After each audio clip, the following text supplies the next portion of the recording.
Welcome to the deep dive. Okay, today we are jumping into something that's really reshaped a part of the digital world in 2025. We're talking AI companionship platforms, like Candy AI. Wow. These aren't just basic chatbots anymore. We've moved way beyond that. Now it's about fully customized, responsive virtual companions. It's a genuinely explosive category, and looking at our sources, it seems like there are two big forces pushing this. First, there's real social demand. People are actually seeking this kind of personalized attention. And second, the tech itself is just incredibly advanced now. It can simulate emotional connection in a pretty convincing way. Right. So our mission today is to kind of unpack that. We've got two big questions based on the material. One, why? Why are people craving these simulated relationships?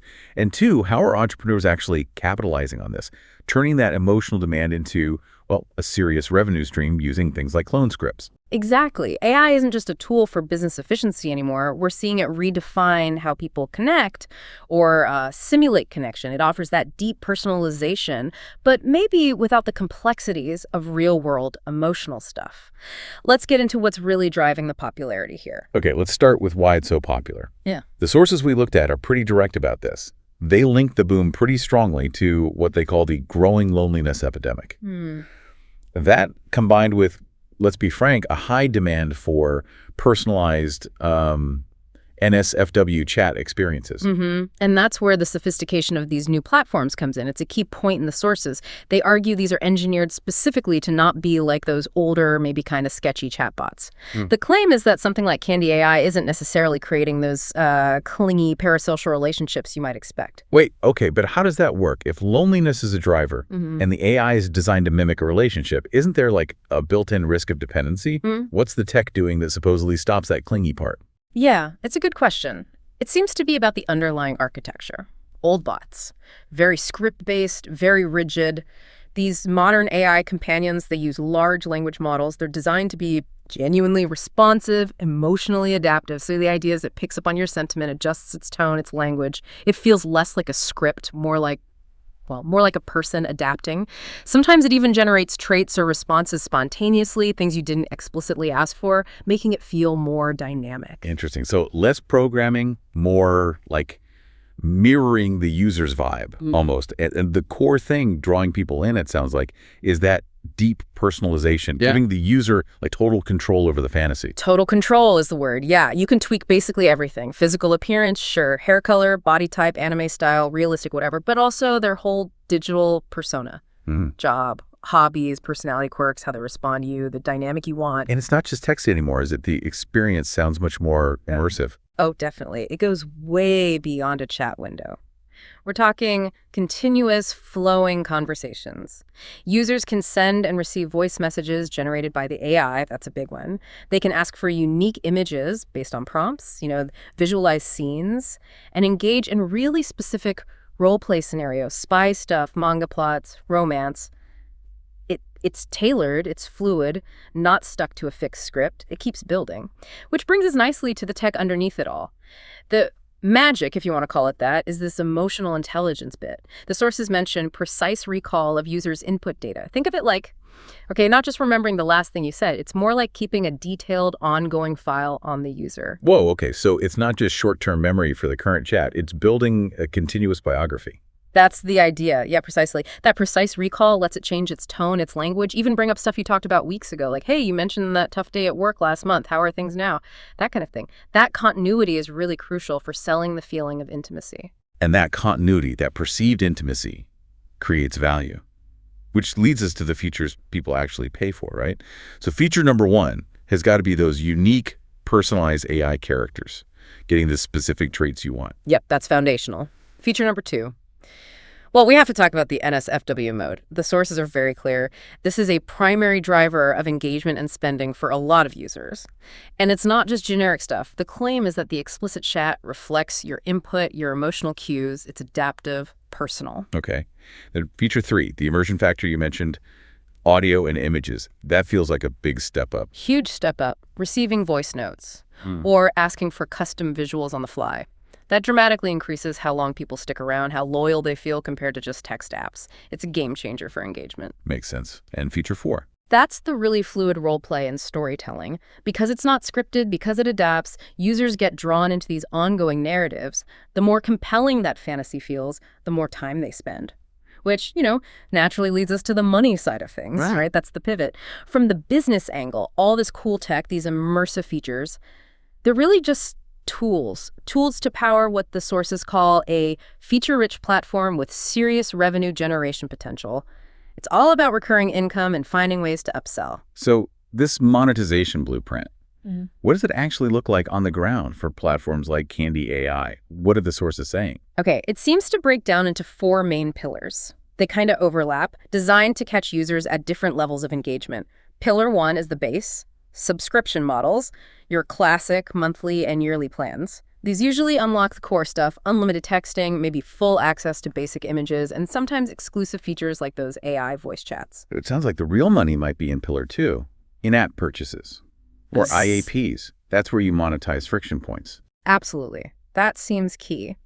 A great example is hitting a paywall for visuals. Even if you're a premium subscriber, maybe you pay a little extra for, say, unblurred photos or special themed image packs.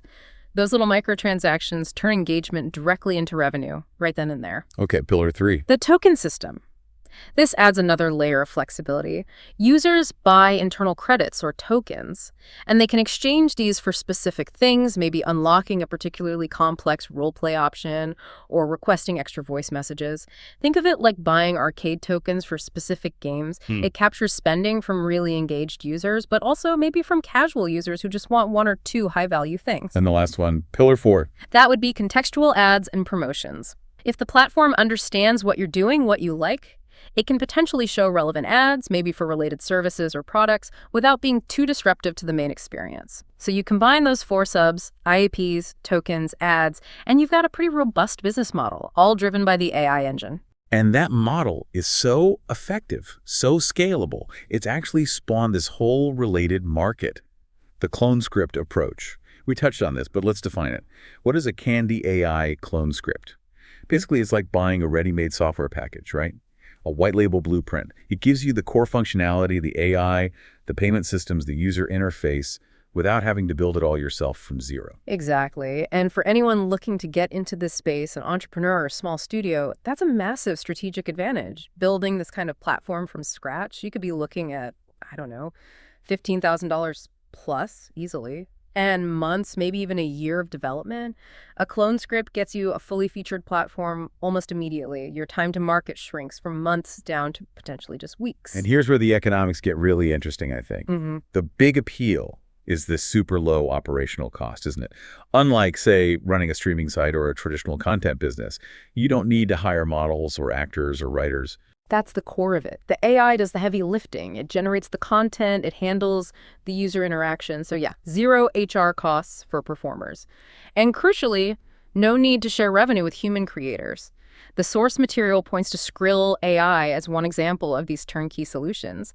They offer the character generation, the built-in NSFW capability, payment integration for all those revenue streams we talked about, plus an admin dashboard so you can control your own branding, set your own prices, manage everything. So the founder's role changes completely. It's less about managing people, more about tweaking the AI and optimizing those four money pillars. Just to give everyone a sense of scale here, Candy AI is just one player. It exists within this bigger ecosystem, sometimes called the character AI script ecosystem. While some AI is used for, education or customer service bots, this whole segment is focused on using memory, visuals, and that deep dialogue for intimacy and fantasy. And it's definitely competitive out there, which honestly just proves the demand is real. But different platforms take slightly different angles. You've got Replica, which is quite established. Their main focus is more on mental wellness, emotional support. NSFW isn't the default there, though they have premium options. Right. Then there are others leaning more directly into the adult side, like DreamGF. That seems positioned very much like Candy AI, focused on personalized NSFW stuff. It does. And then there's CrushOn.ai. Their angle seems to be more heavily on the role play itself, really unrestricted, uncensored fantasy fulfillment, maybe prioritizing the narrative flow over strict realism sometimes. Okay, and Cupid AI. Cupid AI looks like it blends dating sim visuals with customizable characters. They use a mix of subscriptions and tokens for their premium features. The point is, seeing all these different apparently successful models tells you the underlying need for this kind of personalized digital interaction is just massive, which loops back to the clone script idea. If you were an entrepreneur thinking about the space, why use a clone instead of trying to build on, say, Replica's platform? The answer is control. Total control. Over your pricing, over your content rules, you avoid the risk of getting banned from someone else's platform. And critically, you can target really specific niches. Maybe you only want anime fans or users into a very specific type of romantic story that the big guys aren't catering to. Hashtag outro. So let's tie this all together for you. The big takeaway here, AI companionship is, it's basically a whole new vertical. It's driven by what seems to be a pretty deep human need for attention, for connection, without perhaps the real world complications. And the technology, especially that long-term memory, the custom visuals, the scalable NSFW options, has unlocked this really profitable, really scalable business model, a model with incredibly low running costs compared to traditional media or entertainment businesses. Yeah, it fundamentally changes the game for content creation, doesn't it? think about it. If the AI makes all the content, generates all the images, handles all the user chat, and you don't need any human performers to scale it up globally, what does content even mean in this market, according to the sources? It suggests content becomes purely software-driven fantasy. And the founder's job, it shifts from managing talent to configuring algorithms. It lets people launch fast and scale huge without all the usual HR headaches. That's a pretty profound shift, really, in how we think about digital value creation. Definitely something to chew on. A fascinating space to watch. Absolutely. Well, thanks for diving deep with us today. We'll catch you on the next one.